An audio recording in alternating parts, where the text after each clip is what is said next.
Hoje nós vamos abrir juntos aqui o boletim de grãos, boletim de safra da Conab, para a gente entender como que funciona esse balanço de oferta e demanda do milho.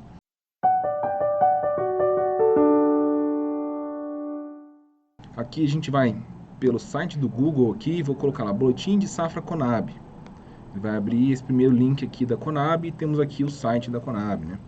Boletim de safra de grãos, sexto levantamento da safra 23/24, a data que ele saiu, 12/3/24.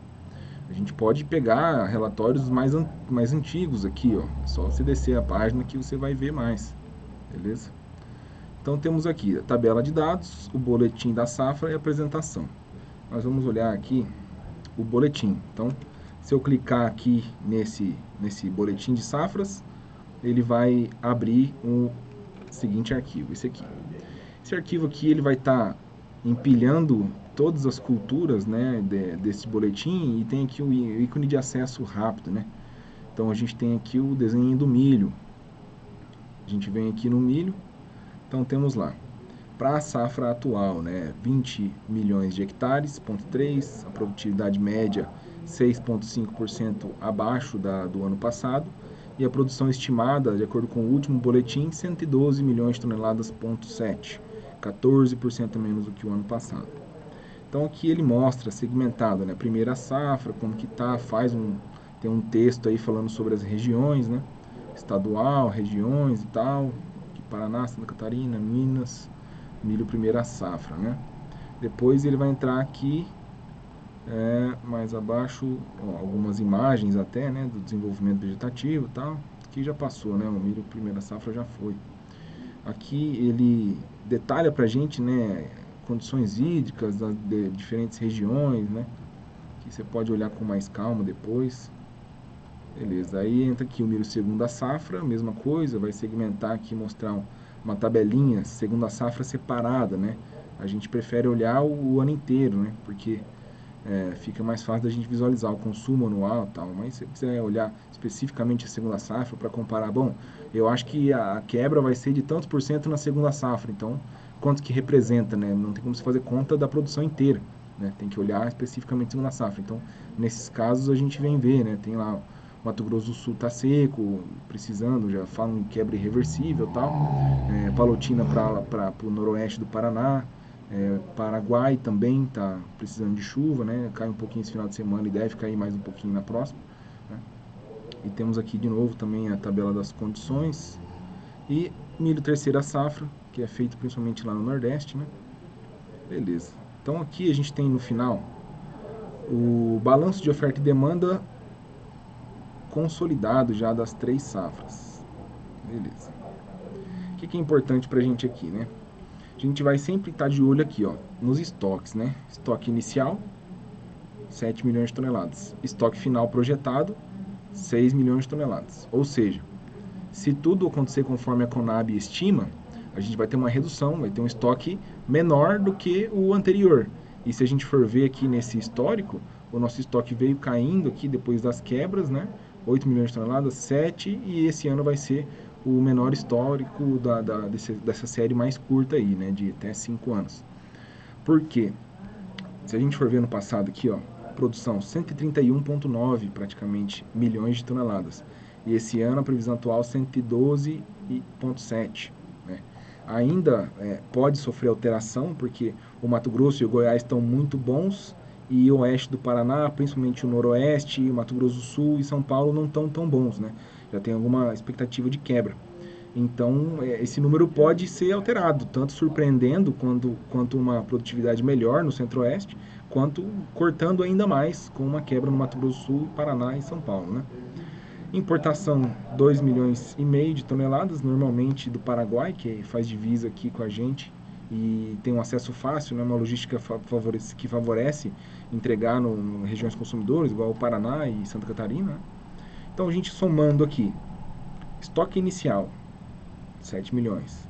Produção de 112,7 e importação de 2,5, a gente tem o suprimento de 122,3 milhões de toneladas. Vejo que ano passado, só de produção, a gente produziu 132. Então, somando importação e estoque, a gente vai ter um suprimento 10 milhões a menos do que o ano passado, só do que produziu, né? E onde que pega a conta aqui? O consumo. A gente está vendo um consumo de 84 milhões de toneladas para esse ano. Vejam o quanto que subiu. 59, 61, 67, 71, 74, 79 e agora 84 milhões de toneladas.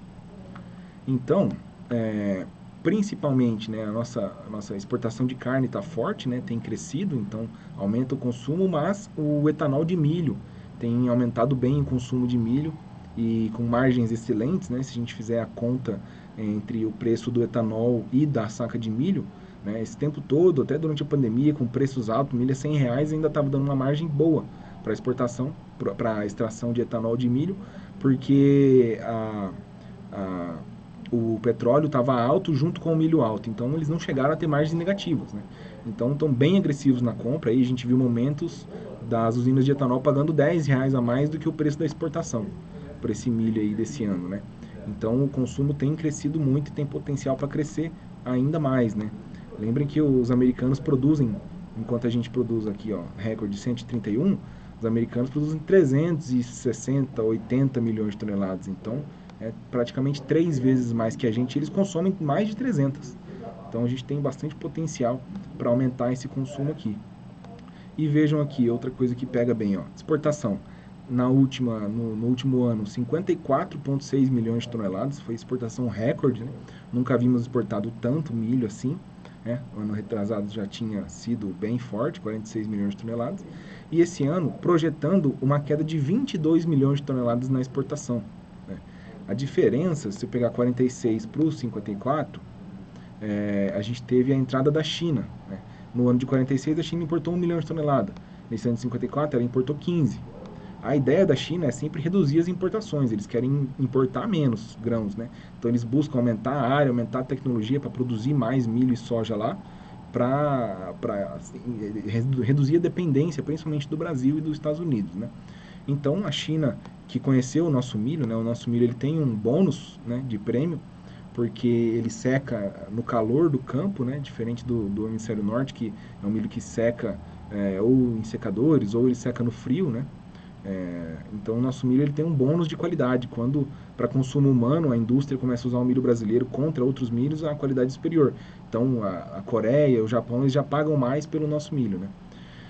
Então vejam que a gente só pode exportar 32, né? Faz 2 anos que a gente não exporta isso, né? Se voltar mais, ó, 20 milhões de toneladas aqui na 2021, porque teve aquela quebra grande aqui no sul. Fora isso, mais de 30 milhões é o normal, né? Então a gente vai ter que ter um programa de exportação bem menor do que o nosso potencial. E aí a gente vai ter um estoque final de 6 milhões de toneladas. Ou seja, se a gente tiver uma produção menor que 112, a gente vai ter que exportar ainda menos que 32, porque o consumo do mercado interno deve se manter. Então a gente tem um balanço de oferta e demanda bem apertado.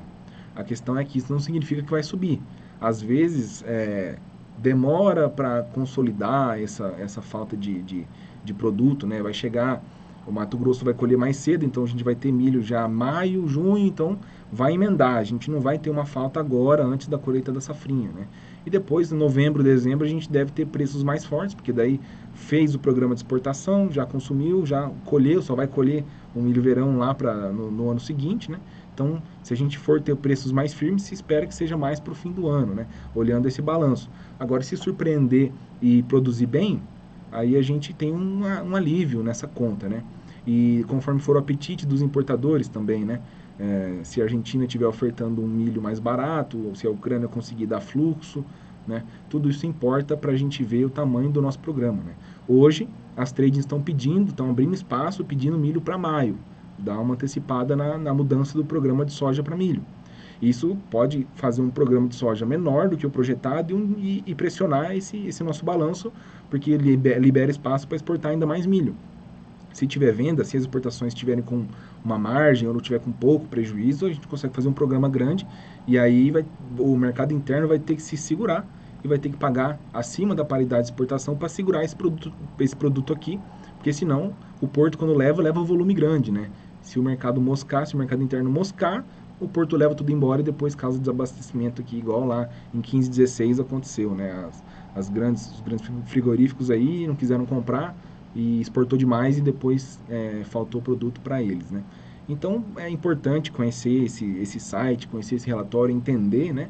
Poder interpretar, porque hoje eles nos diz uma coisa, né? E o que significa? Que existe um cenário de alta, então você pode se proteger da baixa, mas continuar participando da alta. É isso que a gente oferece aqui, né? Conforme a curva do momento do milho, conforme está o preço na sua região contra a bolsa, a gente pode comprar um seguro de baixa e segurar o físico, né? Não vender, não comprometer o grão. Ou a gente pode, em um momento que a bolsa está muito barata em relação à sua região, você vende o seu milho e compra um seguro de alta na bolsa. Então, para os interessados aí, pode entrar no nosso site, gtrd.com.br, siga a gente nas nossas redes sociais, no nosso YouTube, aqui no canal, o meu Facebook, Marcelo Gavlik, o Instagram do Robson também, ele está postando análises diárias ali, conteúdo diário, né, visões sobre o mercado e tal. E diariamente o Rodrigo faz um vídeo aí para te manter muito bem informado. Se você só consumir os vídeos diariamente do Rodrigo, você já vai estar muito a par do que está acontecendo no mercado, porque é a informação profunda e a informação quente do momento. Beleza? Então, deixa seu like aí, se inscreva e compartilhe com os seus amigos. Muito obrigado, até a próxima.